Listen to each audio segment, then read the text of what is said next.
الحمد لله وكفى والصلاة والسلام على عباده الذين اصطفى خصوصا على أفضلهم وخاتم النبيين محمد الأمين وعلى آله وصحبه أجمعين وبعد فأعوذ بالله من الشيطان الرجيم بسم الله الرحمن الرحيم يا أيها الذين آمنوا لا تتخذوا اليهود والنصارى أولياء بعضهم أولياء بعض ومن يتوله منكم فإنه منهم إن الله لا يهدي القوم الظالمين صدق الله العظيم.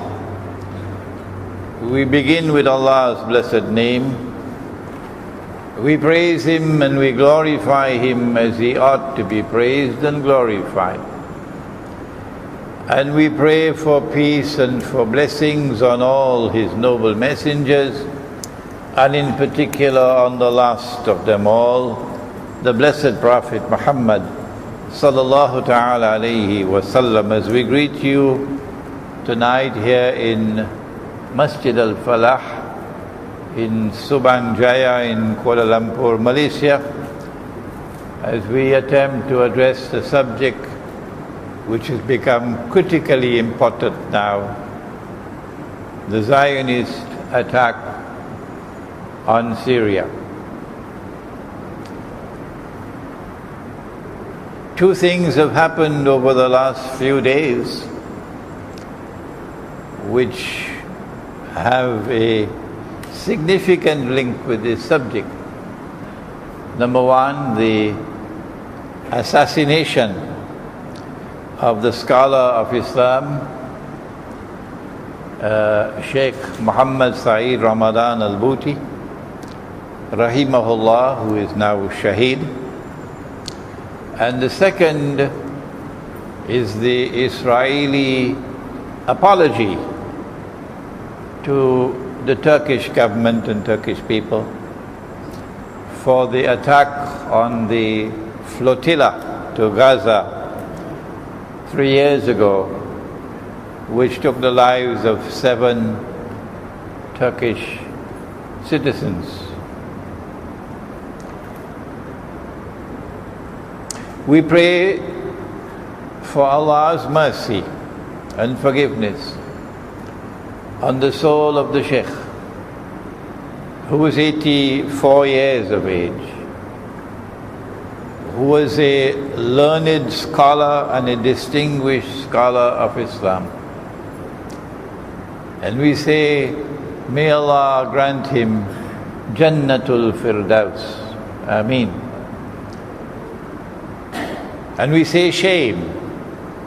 Shame on those who planned the attack, which took the life of not only the learned Sheikh, who was innocent of any wrongdoing that could justify such an attack, and which also took the lives of some 40 other people, 40-something other people, who are now all shuhada. This attack took place in the house of Allah, the masjid. And it is a taste of things to come in Syria. That although we dislike it, we're going to have to barricade the masajid now against such people. This is mentioned in the hadith of what's going to happen. That when Dajjal is outside the masjid in Damascus, and Imam al-Mahdi alayhi salam is inside the masjid, and the salat is about to commence, Nabi Isa alayhi salam will come down, descend from the sky with his hands resting on the wings of 2 angels. And Imam al-Mahdi would recognize him and say, this is the son of Maryam alayhi salam.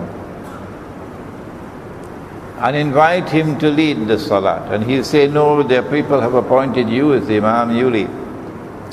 And he would pray with us in accordance with the Sharia, which was sent down to Nabi Muhammad alayhi salatu wassalam. And after the salat is over, he will say, open the gates of the masjid, indicating that the masjid was barricaded for protection. And as the gates are open, he will exit from the masjid and Dajjal will see him. And when Dajjal sees him, he'll become so scared, he'll melt like salt melts in water, said the Prophet ﷺ, and flee.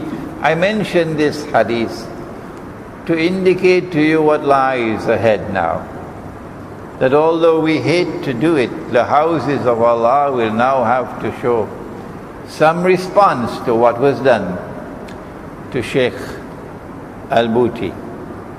This was an act of munkar, something which is evil.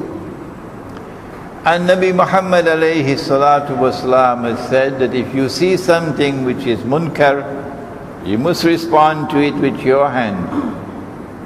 And if you cannot do it, then with your tongue.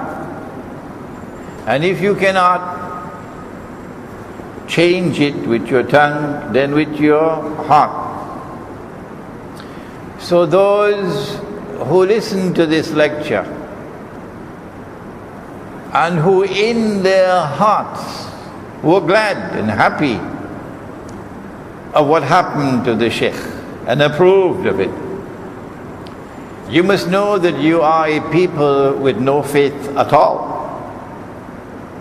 For this was surely munkar. And a people with no faith at all cannot wage illegitimate jihad. Our comments would not be complete if we did not mention that this is trademark Zionist behavior to engage in assassinations. The Israeli Mossad has assassinated so many people, they have probably lost count now. And their methodology of assassination is that either they conceal what they have done, or worse than that, they put the blame on others. And so we will hear that it is the Syrian government with this. Well, that's nonsense. A learned and respected scholar of Islam, 84 years of age, who opposes the effort of insurrection in Syria and supports the Syrian government in its opposition to that insurrection, is a very valuable asset to the government. And so to perpetrate this deception that it is the government which did it will not be accepted. Rather, it is trademark Zionist behavior. That they did 9/11 and then put the blame on Osama bin Laden and some men hiding in a cave in Afghanistan. Most American people today recognize that to be false. We have to now define what is Zionism and who are Zionists in order to address the subject of the Zionist attack on Syria. And Zionism plays an extraordinarily significant role in the affairs of the world today. A dominant role in political affairs, in economic affairs, in monetary affairs, in military affairs of the world today, even in religious affairs, in sports and entertainment, And so we do need an explanation of what is Zionism. And our preliminary remark is that if you want to get an explanation of the reality of the world today, and you want to get that from universities, it won't happen. Universities cannot explain the world today. Nor can governments do it. Nor can newspapers and radio and television do it. And it's now becoming increasingly clear and painfully clear that even the scholars of Islam are failing in explaining the reality of the world today. Only the Quran and only Nabi Muhammad alayhi salatu wasalam can deliver a comprehensive and accurate explanation of the reality of the world today. And for that we need a methodology for the study of the subject. In the Quran and in the Ahadith, it is ilmu akhiru zaman more than anything else, which explains the world today. And in the Quran, which surah? Suratul Kahf. Suratul Kahf. In Malaysia you say Suratul Kahfi. Suratul Kahf of the Quran, more than any other surah of the Quran, explains the reality of the world today. Who are the Zionists?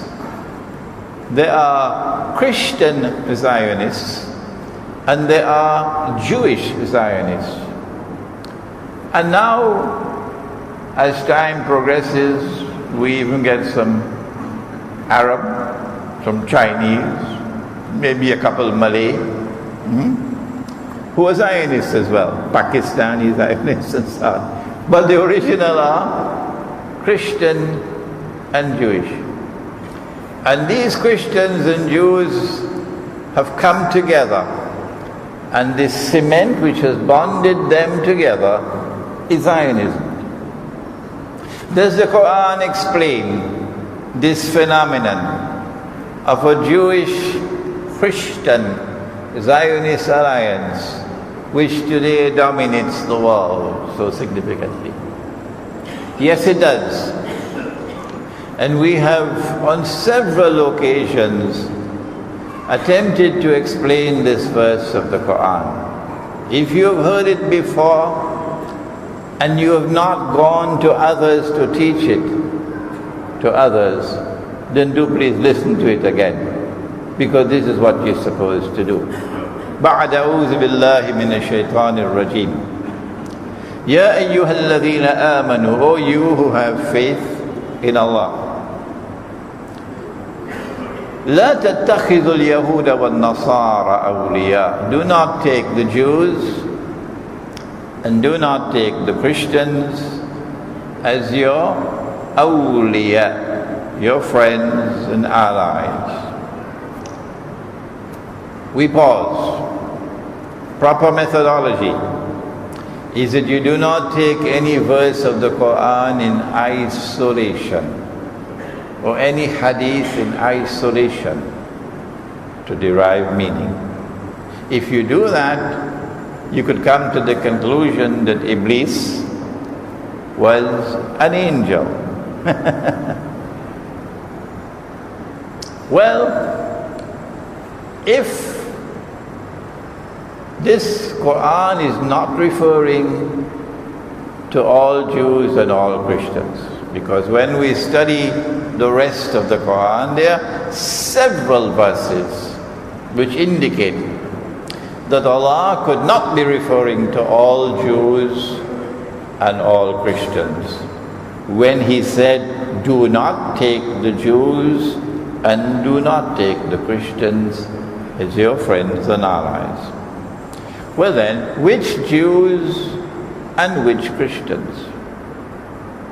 The answer is to be found in the words which follow. بَعْضُهُمْ أَوْلِيَاءُ بَعْضٍ. Do not take such Jews and such Christians as your friends and allies, who themselves are friends and allies of each other. And so the Quran is informing us. I would prefer to use the word anticipating, but some people have objected to that word. The Quran is informing us that a time is going to come when there's going to be a Jewish-Christian alliance. And when that Jewish-Christian alliance comes into being, you are prohibited as Muslims from maintaining friendly ties with them and being their allies. بَعْدُهُمْ أَوْلِيَاءُ بَعْضٍ. And then the verse continues to declare, وَمَنْ يَتَوَلَّهُمْ مِنْكُمْ فَإِنَّهُ مِنْهُمْ. Whosoever from amongst you turn to them with friendship and alliance now belong to them. You've lost your Islam. You now belong to them. فَإِنَّهُ مِنْهُمْ إِنَّ اللَّهَ لَا يَهْدِي الْقَوْمَ الظَّالِمِينَ. Surely Allah does not provide guidance for a people who are wicked in conduct, who commit dhulm. That Jewish-Christian alliance has already come into being, and it is the Zionist Jewish-Christian alliance which has emerged in Europe. This is Surah Al-Ma'idah. And the Quran has now explained to us the status of Zionism and the Jewish-Christian Zionist alliance, that we are prohibited from maintaining friendly ties with them and being their allies. And by virtue of the fact that the verse ends with the words, إِنَّ اللَّهَ لَا يَهْدِي الْقَوْمَ الظَّالِمِينَ, we know that one of the meanings is that these are people whose trademark would be dhulm. They commit dhulm, acts of oppression, acts of injustice, acts of like terrorism and so on. Israel is the fruit of the Jewish-Christian Zionist alliance. Israel is a Zionist state. But the Anglo-American alliance that includes France and many other European countries is also under Zionist control. So we have Israel and we have the Anglo-American alliance, which are Zionists. NATO, the North Atlantic Treaty Organization, is the military arm of world Zionism. Saudi Arabia, which is a Sunni state, is today a client of the Zionists. And so to Qatar, which is a Sunni state, Sunni Muslims, and many other so-called Sunni Muslim states are clients of the Zionists, the governments. Libya is Sunni, and Sunni Libya is now under Zionist control, thanks to those who waged a misguided jihad with alliance with NATO, and with NATO's help was able to overthrow the Libyan government. And as a consequence, NATO now controls Libya, Sunni Libya. Turkey is a Sunni state, Sunni Islam. And Turkey is not only a member of NATO, Zionist NATO, but seems to be comfortable with their membership in NATO. For we hear nothing, no apology, no declaration that we are not comfortable with being a member of NATO and we intend to get out. Nothing of the sort. Turkey is in the NATO camp and therefore in the Zionist camp. But Syria is not a client of the Zionists. No. Nor was Libya a client state of the Zionists. No. And because the Zionists have an agenda, a mysterious agenda, that they want to rule the whole world. Libya was attacked and Syria is attacked today because they belong to the camp of resistance, resisting Zionist control of the world. That is a fairly simple and yet quite accurate statement. Surprise of all surprises for us who are Sunni Muslims. Iran is Shia. And we have said it again and again and again and again, that whoever declares of Abu Bakr as-Siddiq radiyallahu ta'ala anhu that he was a usurper, that his khilafah was not legitimate, and then compounds that to declare that Uthman Ghani radiyallahu, that Umar Farooq radiyallahu ta'ala anhu was a usurper, and that Uthman Ghani radiyallahu ta'ala anhu was a usurper. We say that you are profoundly misguided. And this is basic Shia doctrine, that these are all usurpers. And yet, Shia Iran is not a Zionist client state and part of the resistance to Zionism. While so many in the Sunni world of Islam makes us ashamed of them. Why do the Zionists want to rule the world? It is Islamic eschatology which explains that fairly simple question. Ilmu akhirul zaman. The Zionists want to rule the world, and hence they attack Libya, and now they are attacking Syria. But the master target is of course Russia and then China. They want to rule the world so that they can deliver to Israel the status of ruling state in the world. And when Israel adopts that status of ruling state in the world, then a man will emerge in Israel, ruling over the state of Israel. Nabi Muhammad alayhi salatu wasalam described that man to us 1400 years ago. He is, of course, a Jew, a young man, powerfully built, curls what the Orthodox Jews have. And he will declare, I am Al-Masih, the Messiah. But he would not be the true Messiah. The true Messiah is Nabi Isa alayhi salam, the son of Maryam, the Virgin Mary.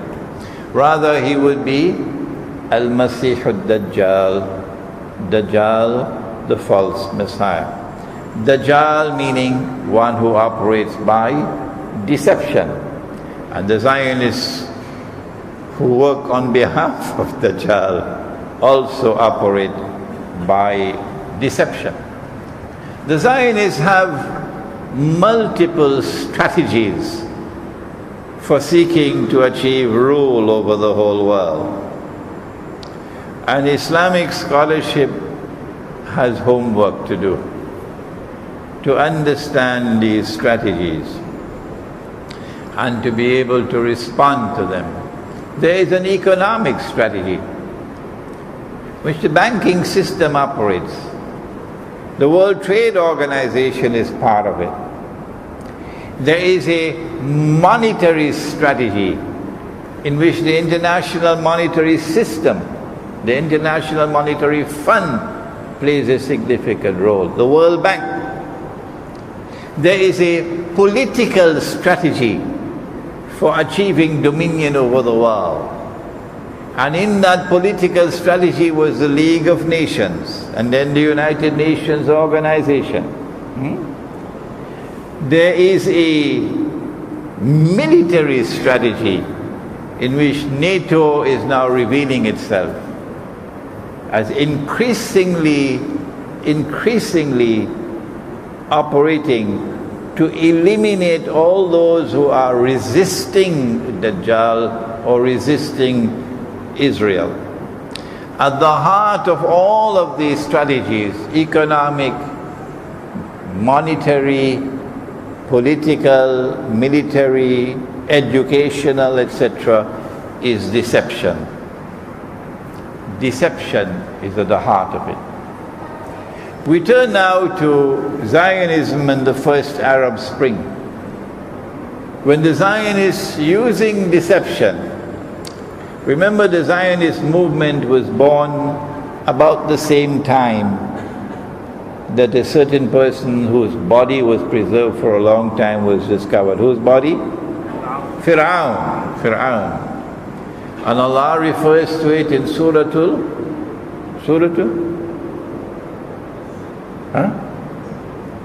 The preservation of the body. People all over the world listening, looking at this, Come on, Subang. Surah Yunus, وَالْيَوْمَ نُنَجِّيكَ بِبَدَنِكَ. This day we're going to preserve your physical body, badan. لِتَكُونَ لِمَنْ خَلْفَكَ آيَةً. That your physical body, when it is rediscovered, would be a sign for a people to come after you. What is the sign? I give my opinion, but you know the law. When Imran gives his opinion, you must not accept his opinion. No. Unless and until you are convinced that it is correct. This is the respect I have for the intellect of the people who listen to me. Who are they who will come after? There will be a people who will live like Fir'aun lived, who will be arrogant, who will blaspheme against Allah, who will perpetrate oppression on the earth, and who will wage war on Islam. And because they lived the way he lived, they'll die the way he died. Underneath the water, he declared his fate when death was staring him. And when Nabi Isa alayhi salam returns, these will also declare their fate. وَإِن مِّنْ أَهْلِ الْكِتَابِ إِلَّا لَيُؤْمِنَنَّ بِهِ قَبْلَ مَوْتِهِ, says Allah.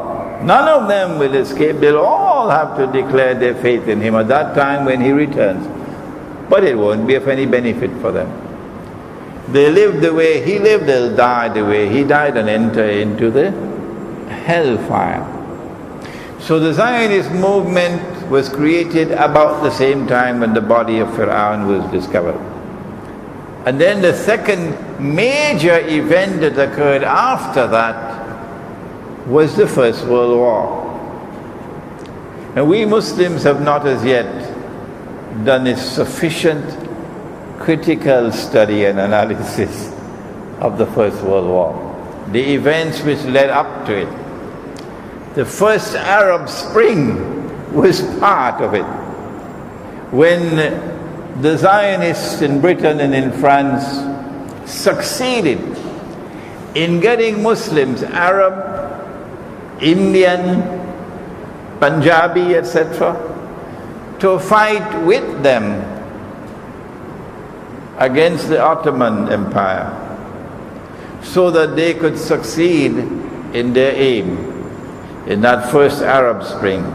In regime change, for example, in many parts of the Arab world, and in liberating, quote-unquote, Jerusalem for the Jews. It was only afterwards that these Arabs realized that they were taken for a ride. because they were deceived. They were offered freedom and independence from Turkish rule. And they were told you could have your Arab Khilafah can be restored, etc. But they were deceived. And now has come the second Arab Spring. And the same thing is happening once again. That they are getting Muslims to fight for them. Arab Muslims are waging war on behalf of the Zionists, supporting the Zionists, fighting on behalf of the State of Israel, and yet convinced in their hearts that they're waging a jihad. And so history is repeating itself with the second Arab Spring. Is this a valid jihad? I recognize that there are so many amongst them in Syria today who genuinely and sincerely believe that they are fighting a legitimate jihad. And I have a duty to such people to explain to them and to do it in a nice way, that no, you are wrong, you are misguided. Hopefully that they will listen to these words. And I'm not the only one who is speaking to them. The Imam of Masjid al-Aqsa in Jerusalem, Sheikh Salahuddin al-Arafa, I think is his name, is speaking eloquently and forcefully on the subject in combating what is coming from Dr. Yusuf al-Qaradawi. If you see with only one eye, then you will be convinced, you will swallow the lie that this is a legitimate jihad.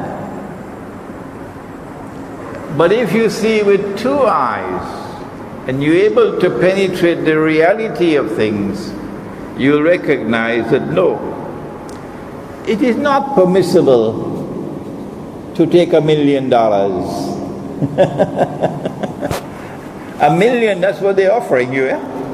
$1 million to go fight in Syria? Is that the way we fight in jihad?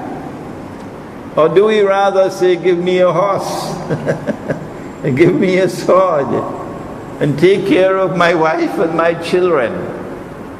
You don't have to pay me $1 million to go and fight the jihad. If you pay me $1 million, that's not a jihad, that's a Yankee jihad. And you're listening to me in Syria, and you know that what I'm speaking is the truth. A young woman wrote to me from Tunisia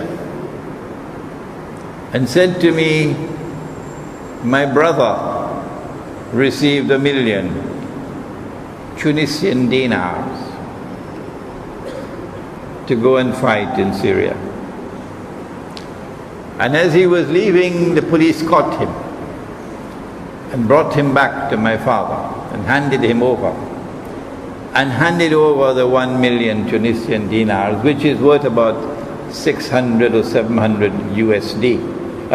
600,000 or 700,000 American dollars. You can buy a couple houses in Subanjaya with that.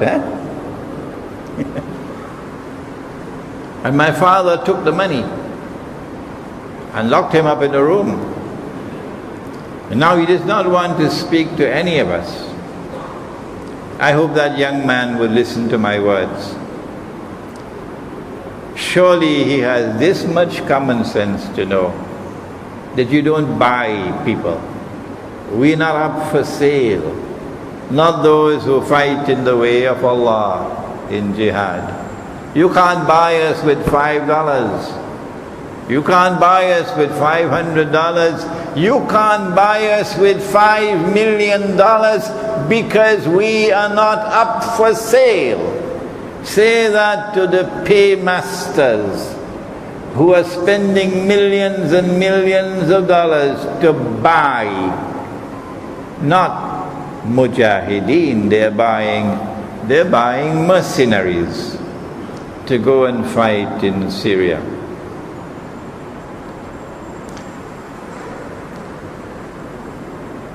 So the young man is now locked up in a room. He doesn't want to talk to anybody. He's only reciting the Quran all the time. And the family contacted me. What can we do, Sheikh? You can't keep him locked up forever. If he insists that he wants to go in Syria and fight, and you explain to him that this is wrong, this is misguided, this is not a jihad, you can't keep him away. Let him go. But when he leaves, he will not return. You will not have any links with him after that. He's no longer a member of your family.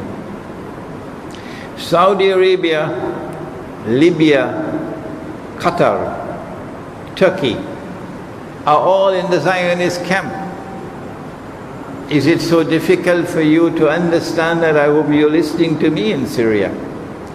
Saudi Arabia, Libya, now under Zionist rule, Qatar, Turkey are all in the Zionist camp. Turkey is a member state of NATO.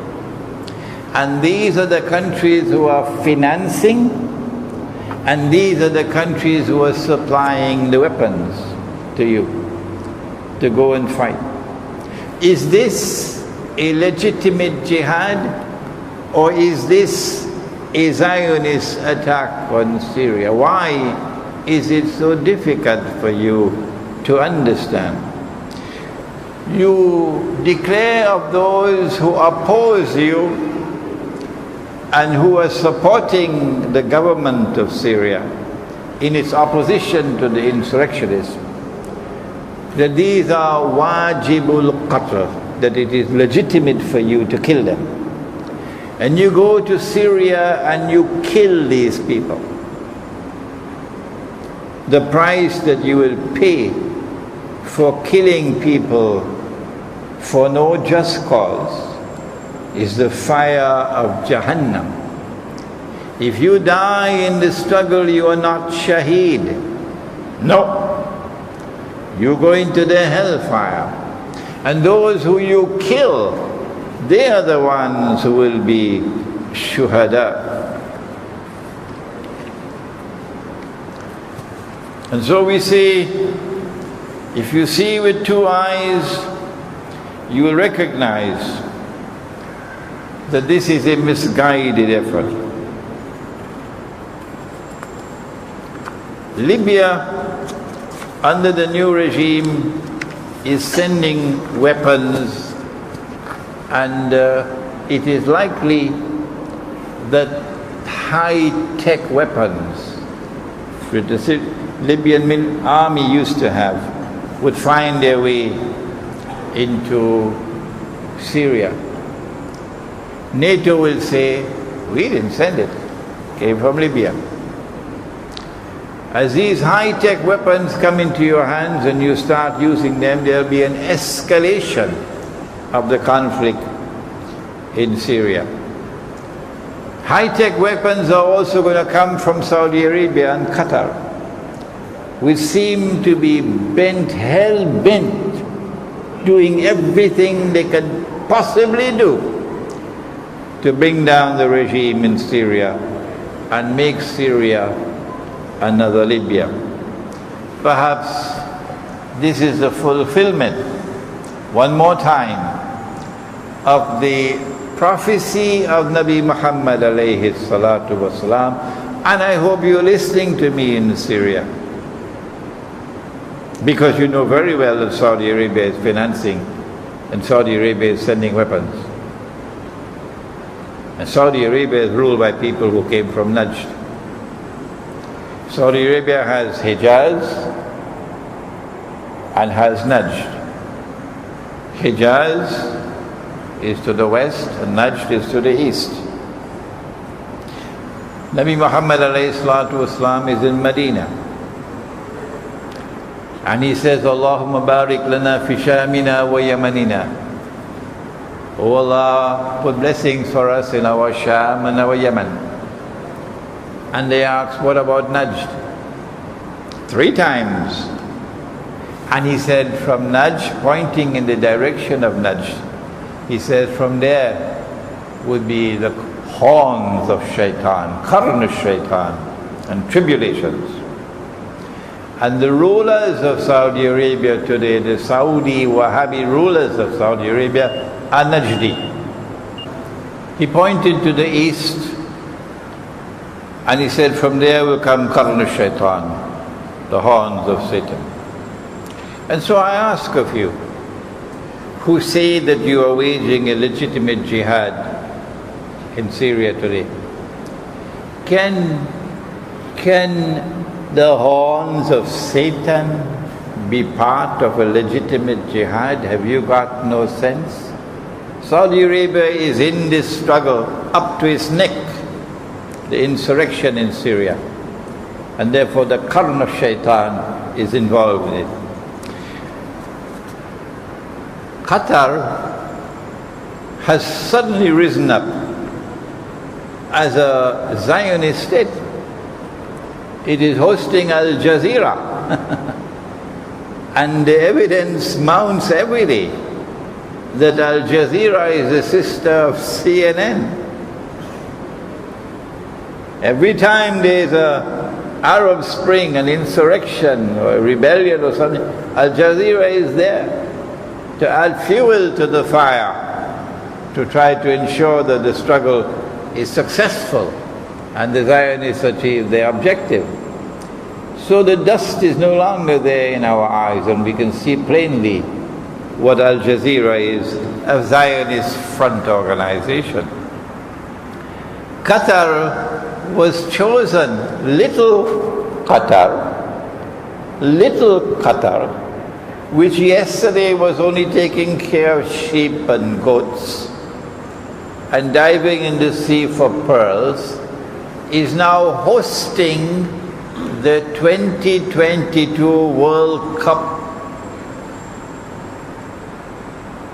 That could not have occurred without Zionist support, unless you are blind and you are taking money and you are taking weapons from Qatar, and you want to tell me this is a legitimate jihad?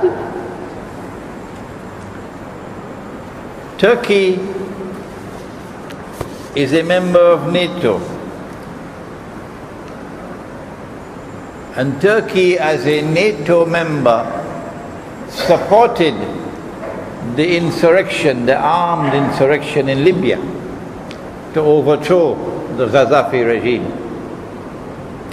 And when they succeeded, the British Prime Minister and the French Prime Minister were the first to fly into Tripoli to congratulate the Zionist success in Libya. And guess who followed them? It was the Turkish Prime Minister, to his eternal shame. To his eternal shame. He flew to Tripoli to congratulate them on their struggle, which had succeeded. And so now NATO is in control of Libya. And this is the same Turkish government which is now sending arms and sending weapons and sending men and financing on behalf of NATO, and therefore on behalf of the Zionists, the insurrection in Syria.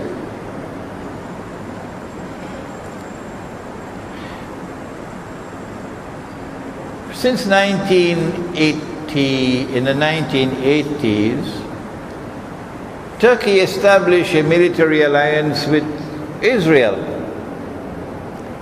And that military alliance for military cooperation has continued from that day to this day. And Zionists around the world support Turkey and will not allow criticisms of Turkey, because they consider Turkey to be an ally of the State of Israel. But then came the flotilla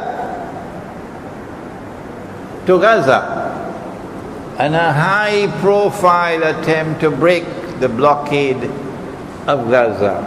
3 years ago. Malaysia was also involved in that. And the Israeli armed forces responded with a brutal attack in which 7 Turkish nationals were killed. The Turkish government then scaled down their diplomatic relations with Israel 3 years ago, demanded an apology and demanded compensation for the families of those who were killed, and demanded legal action against the soldiers, the men in the Israeli armed forces who did the work of killing.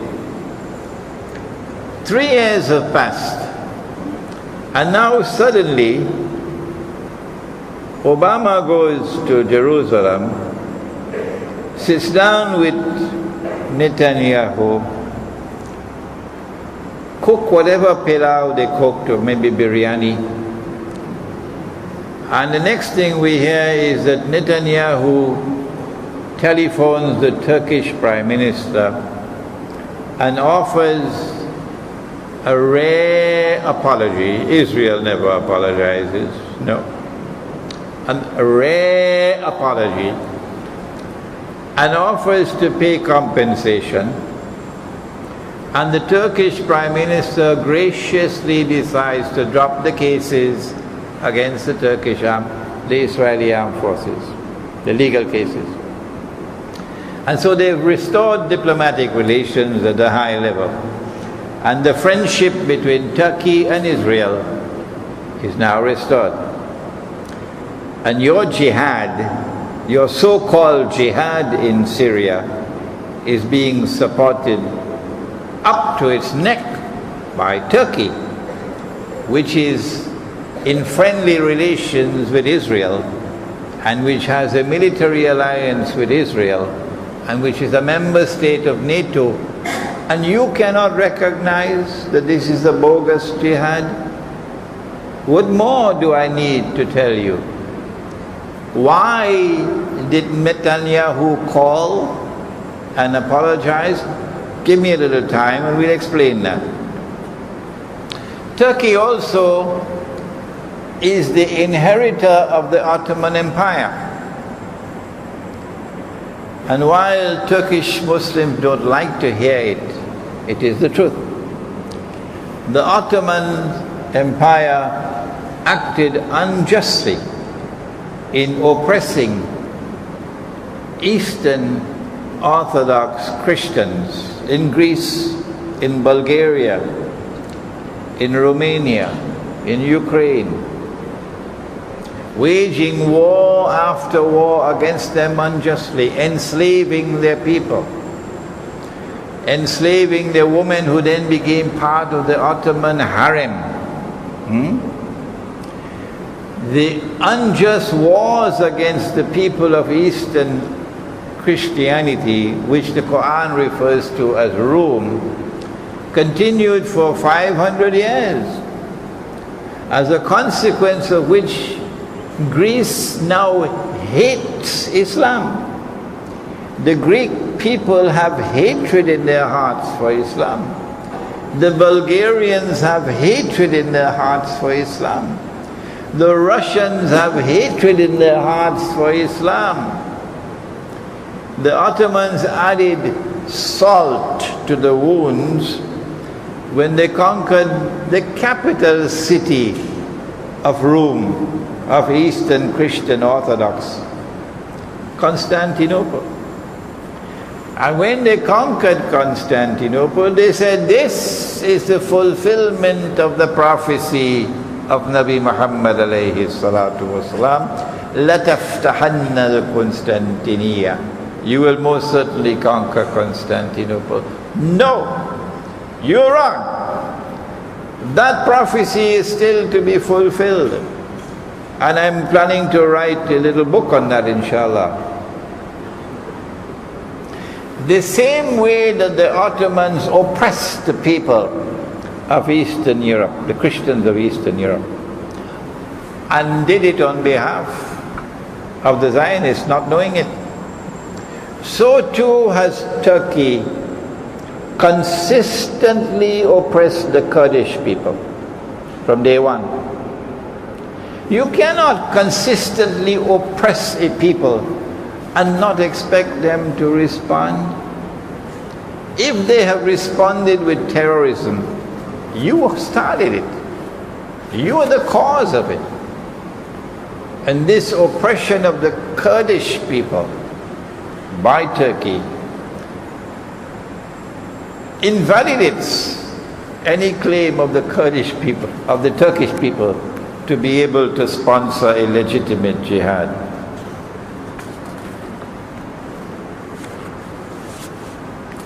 Finally, I don't know whether you know of it, those of you who are there in Syria, waging the so-called jihad.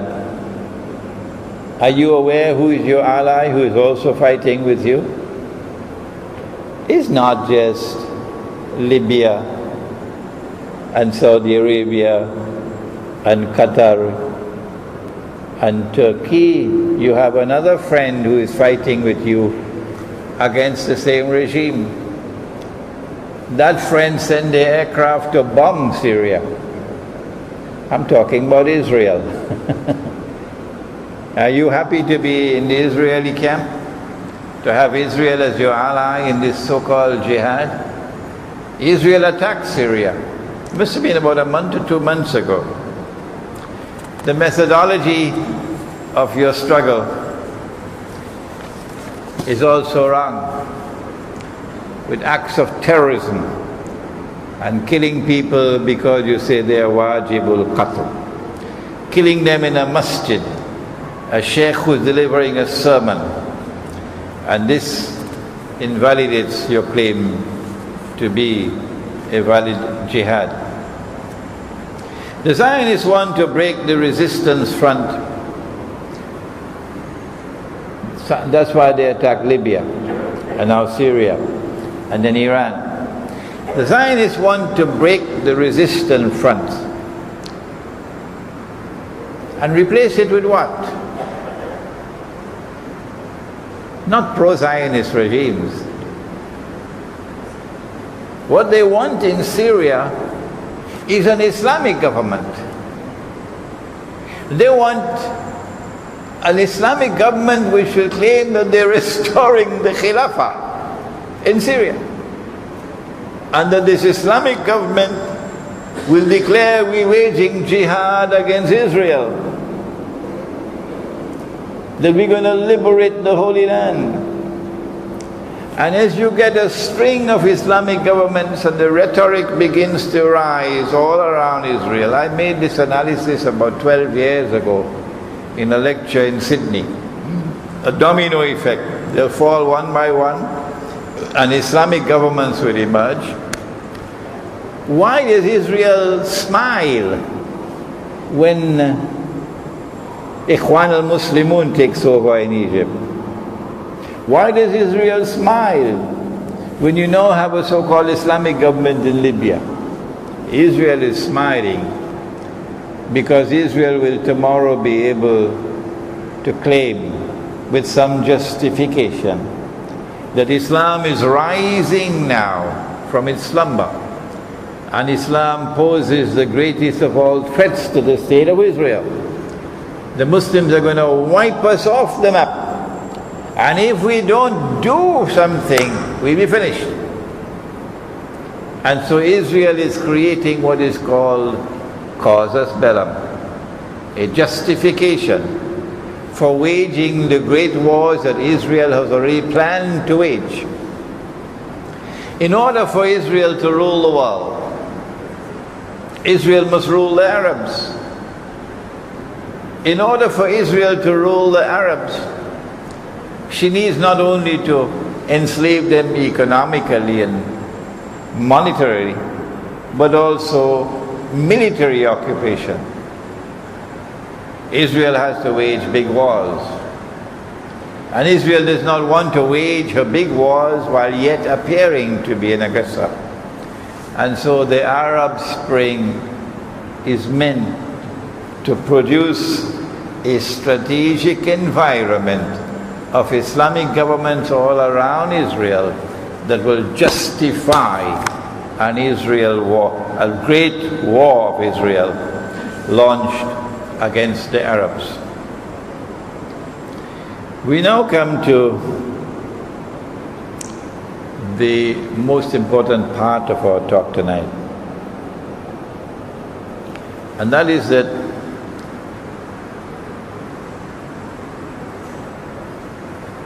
they have now tried everything they could try for 2 years, and the Syrian regime has not fallen. No.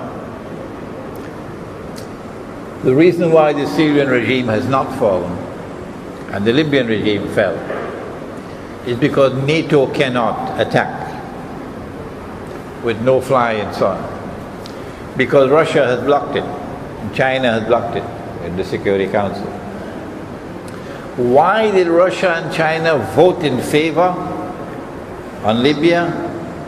It's a mysterious question. I have an answer, but I don't know whether I'm right or wrong. Very mysterious. But on on Syria, Putin has put his foot down, and they're not budging. And so NATO cannot intervene militarily. And that is why the Syrian regime has survived. So what do you do after 2 years? I hope I'm wrong. Because if I'm right, we're in plenty of trouble. I believe that they have now decided the time has come for Turkey to attack Syria. Of course, there will have to be some false flag terrorism as usual to justify the attack. Maybe a chemical attack. And they say, well, Syria's chemical weapons are now out of control of the Syrian government. Or some other kind of a false flag act of terrorism, which will justify a Turkish attack on Syria. As soon as Turkey attacks Syria, it will not be long, I believe, before Russia will intervene. And if Russia intervenes, then there have been those who have been writing to me for 2 years now and saying to me, Sheikh,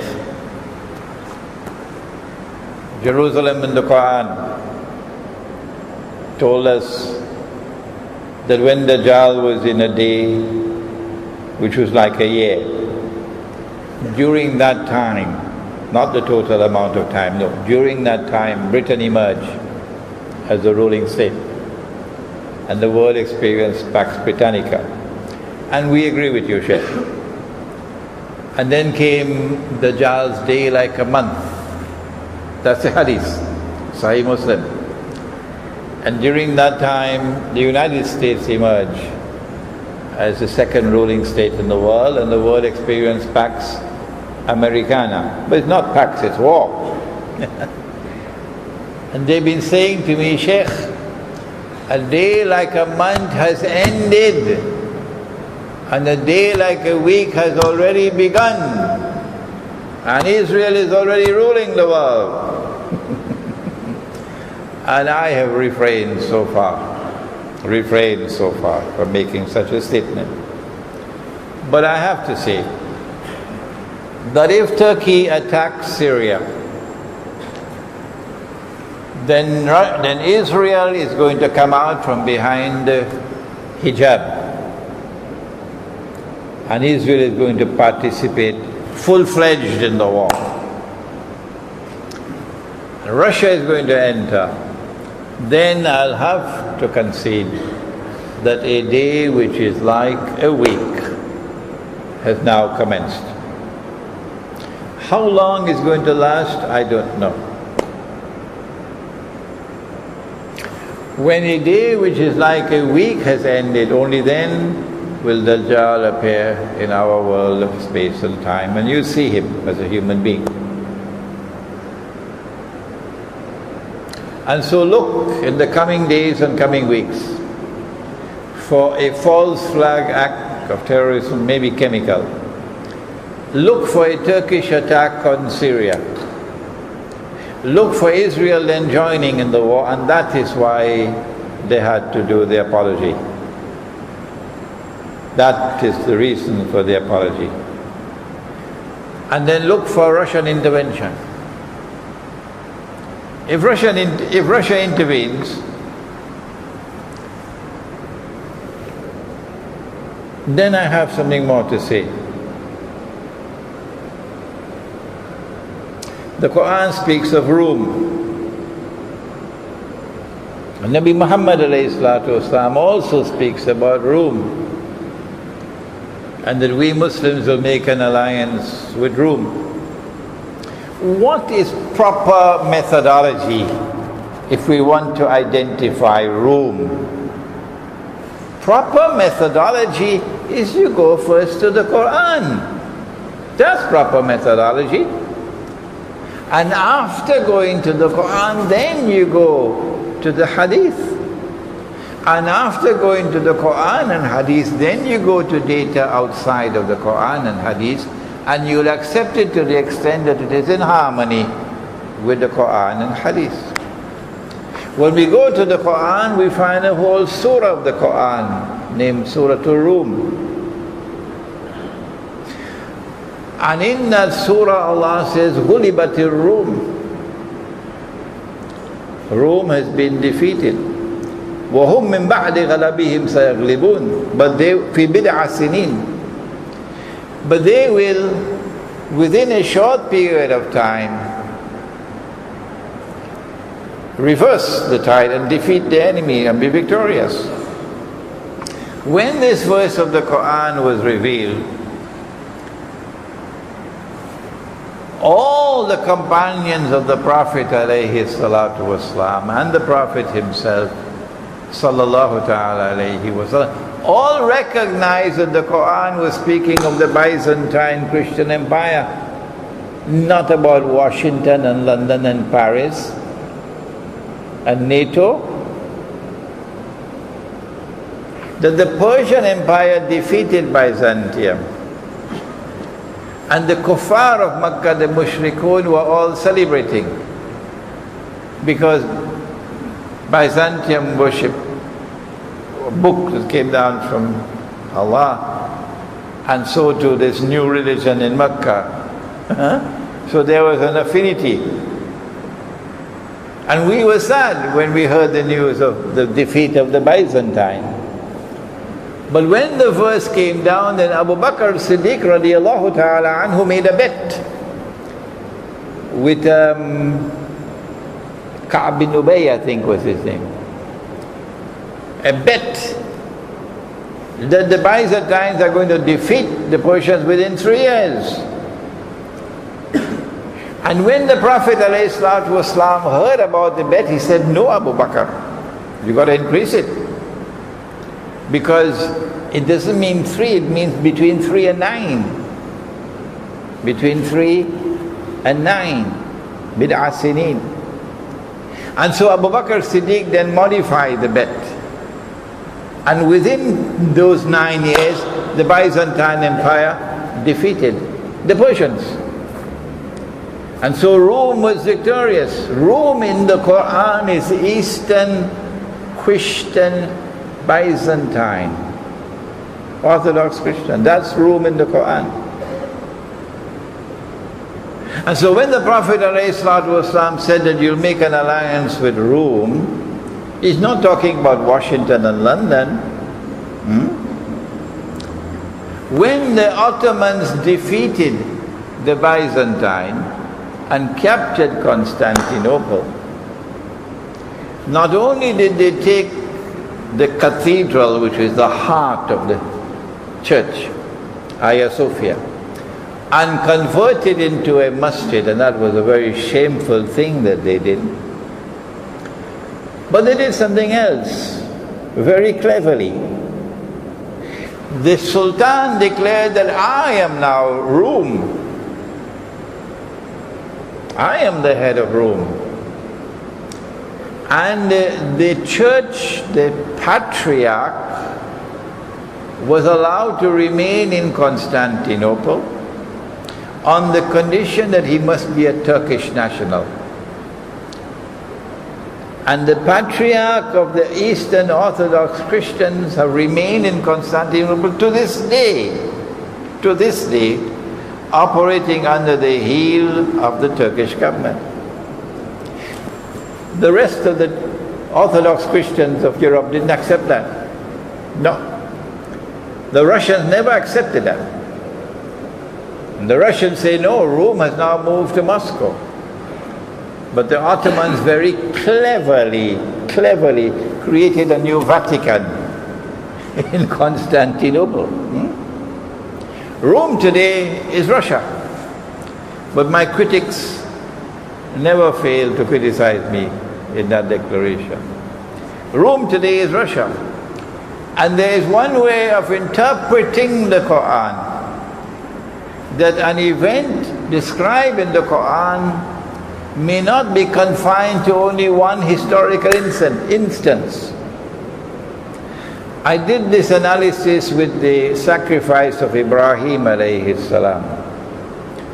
And I said, although he did a sacrifice at that time, I said the sacrifice is still to come, the slaughter of the Arabs. Similarly, I'm suggesting tonight that Ghulibatir Rum means that when Russia enters into the war against Turkey, NATO will defeat Russia. But within 9 years, Russia will overcome, and history will repeat itself. And after that, which is the Malhama, will come the conquest of Constantinople. You have to be on the right side of history at this time. And so I end this book explaining Israel's mysterious imperial agenda helps you to understand the subject. We have to end now because there's another program to take place in this masjid. I feel sad about it because I wanted to do some more on this topic tonight. But this is why we had that Israeli apology at this time, because I believe this is what's going to happen now. And it is time for us to recognize we are now living in a very momentous page in the book of history. Succeeding generations will look back to this moment. And so it is important for us to understand what is happening in the world today. We pray that Allah subhanahu wa ta'ala may bless those amongst us who will now return to the Quran and return to Nabi Muhammad alayhi salatu wasalam to understand the world in which we now live. رَبَّنَا تَقَبَّلْ مِنَّا إِنَّكَ أَنْتَ السَّمِيعُ الْعَلِيمُ وَتُبْ عَلَيْنَا يَا مَوْلَانَا إِنَّكَ أَنْتَ التَّوَّابُ الرَّحِيمُ بِرَحْمَتِكَ يَا أَرْحَمَ الرَّاحِمِينَ. Do we have time for question and answer or no time?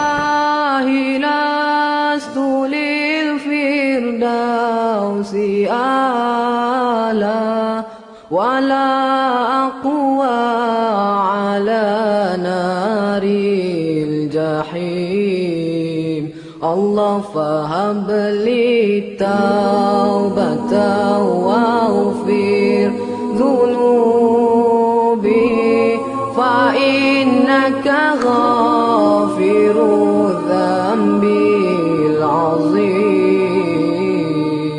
إلهي لست للفردوس أهلا ولا أقوى على نار الجحيم الله فهب لي توبة واغفر ذنوبي